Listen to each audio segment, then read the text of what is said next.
Hello friend, अभी हम BCom final year में इनकम टैक्स के अंदर इकाई 3 से एक महत्वपूर्ण प्रश्न लेकर आ रहे हैं फ्रेंड। तो आइए आज का प्रश्न देखते हैं। प्रश्न है फ्रेंड, 31 मार्च 2019 को समाप्त होने वाले वर्ष के लिए श्री PS राठौड़ की व्यवसाय से आय की गणना कीजिए। लाभ हानि खाते के अनुसार शुद्ध लाभ निम्न खर्चे घटाने से पूर्व 5,75,000 रुपये, परिवार नियोजन पर व्यय 45,000 रुपये, तकनीकी ज्ञान के लिए एक पुस्त भुगतान 90,000 रुपये, मनोरंजन व्यय 30,000 रुपये, पेटेंट अधिकार लेने पर व्यय 84,000 रुपये, विज्ञापन व्यय रोकड़ में भुगतान 18,000 रुपये, राजस्थान विश्वविद्यालय को मान्यता प्राप्त सामाजिक विज्ञान के अनुसंधान के लिए राशि दी जो उसके व्यवसाय से संबंधित नहीं है, अमाउंट 20,000 रुपये।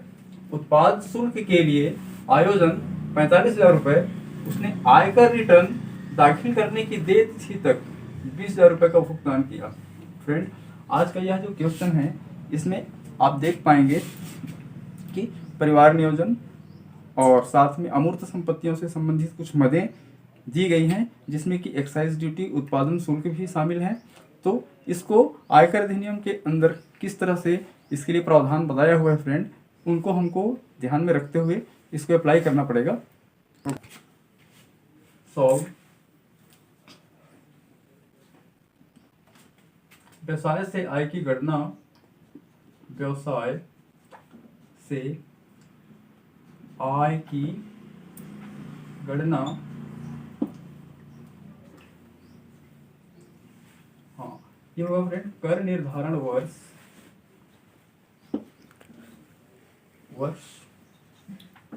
2020-21।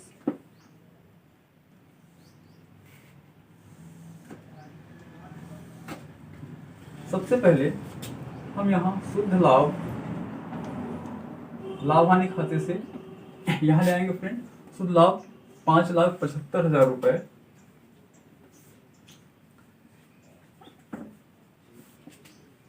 इसके बाद फ्रेंड हम यहाँ देखेंगे परिवार नियोजन पर व्यय 45,000 रुपये। फ्रेंड, यह जो परिवार नियोजन पर व्यय है यह एक ऐसा व्यय है जिसको कि धारा 37(1) के अंदर पूर्णतः कर मुक्त रखा गया है फ्रेंड, और इसका जो अमाउंट है 45,000 रुपये, ये पूरी तरह से यहाँ कर मुक्त होगा और पूरी तरह से छूट में शामिल किया जाएगा। परिवार नियोजन किसी भी कंपनी के द्वारा अपने कर्मचारियों को परिवार नियोजन को प्रोत्साहन करने के लिए एक सरकारी योजना के अंतर्गत दिया जाता है फ्रेंड, इसलिए इसकी पूरी राशि यहाँ छूट के रूप से शामिल की जाती है। दूसरा हम देखेंगे फ्रेंड, तकनीकी ज्ञान के लिए एक मुफ्त भुगतान 90,000 रुपये, ये कहा गया है। तो हम यहाँ देखेंगे तकनीकी ज्ञान पर जो भी राशि दी जाती है फ्रेंड, तो इसके लिए आपको एक वर्किंग नोट करना पड़ेगा। तो तकनीकी ज्ञान के लिए आपको 25% की राशि को यहाँ छूट के लिए शामिल करना पड़ेगा फ्रेंड। तो यहाँ हम लिखेंगे कार्यविधि तकनीकी ज्ञान के अंदर, तो तकनीकी ज्ञान यहाँ अमाउंट दिया हुआ आपको 90,000 रुपये। तो 90,000 रुपये का 25%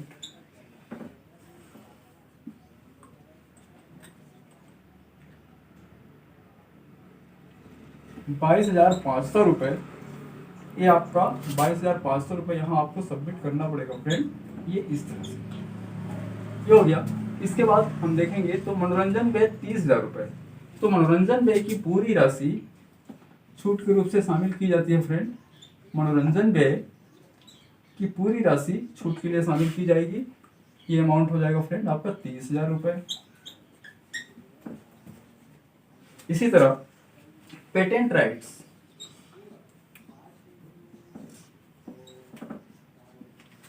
राइट्स लेने पर जो व्यय है 84,000 रुपये। फ्रेंड, पेटेंट राइट्स का यह भी एक अमूर्त संपत्ति है, तो आयकर अधिनियम के अंदर इसके लिए भी 25% को छूट के लिए शामिल करने को कहा है फ्रेंड। तो 84,000 रुपये का 25%, 84,000 रुपये का 25% आपका 21,000 रुपए ये यहाँ शामिल किया जाएगा फ्रेंड।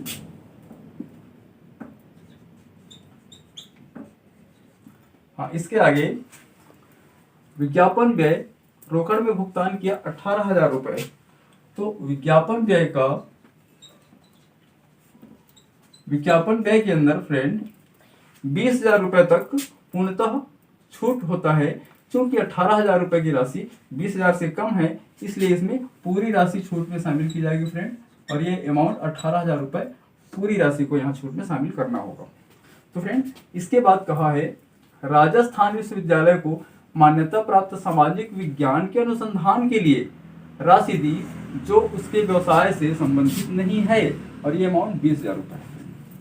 तो कोई भी अनुसंधान कार्य के लिए हम कोई भी राशि खर्च करते हैं फ्रेंड, तो उसका 125% छूट के लिए शामिल करना होता है फ्रेंड। तो यहाँ अनुसंधान पर 20,000 रुपये खर्च किया गया, तो 20,000 रुपए का 125%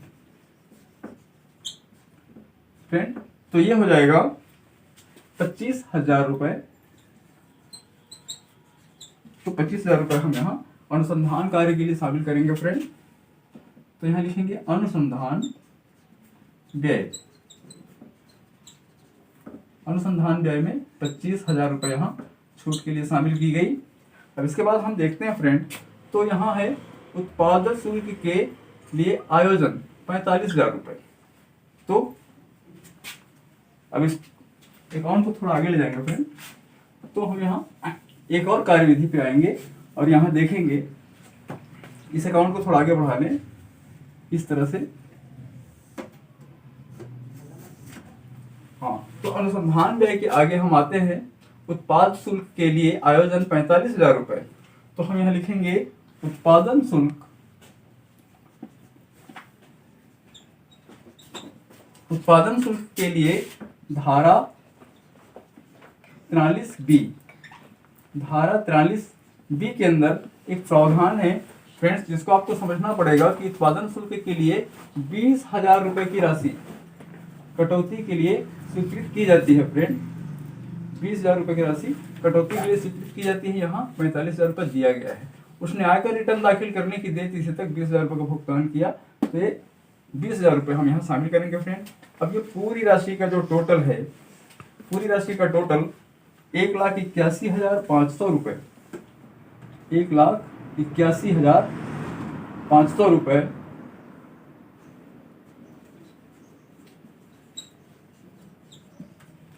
यहाँ हम इसको शामिल करेंगे फ्रेंड। अब हम देखते हैं कि 5,75,000 रुपए से 1,81,500 रुपए को हमने छूट में शामिल किया फ्रेंड। तो यह जो पूरी छूट की राशि है, इसको यहाँ घटाने के बाद हमको अमाउंट मिलता है फ्रेंड 3,93,500, 3,93,500 रुपए। और यह जो अमाउंट होगा फ्रेंड, यह होगा व्यवसाय से कर योग्य आय, व्यवसाय से कर योग्य आय। तो यहाँ अगर हमारा यह प्रश्न हल हो जाता है फ्रेंड, तो इसको आप एक सिरे से और समझ सकते हैं फ्रेंड कि व्यवसाय से आय की गणना करने के लिए सबसे पहले हम लाभ हानि खाते से शुद्ध लाभ को लिया। इसके बाद आयकर अधिनियम में बताए हुए धाराओं के अनुरूप परिवार नियोजन, तकनीकी, मनोरंजन, पेटेंट राइट्स, विज्ञापन व्यय और अनुसंधान व्यय के साथ ये एक्साइज ड्यूटी को भी हमने यहाँ सबमिट किया फ्रेंड। और इस प्रकार से व्यवसाय से कर योग्य आय की गणना हमने किया, और आप भी इस तरह से कर पाएंगे फ्रेंड। तो ओके फ्रेंड, इस सॉल्यूशन को और अच्छे से वॉच कीजिए और बताइए कि आपका ये आज का सॉल्यूशन आपको कैसा रहा। और ओके फ्रेंड।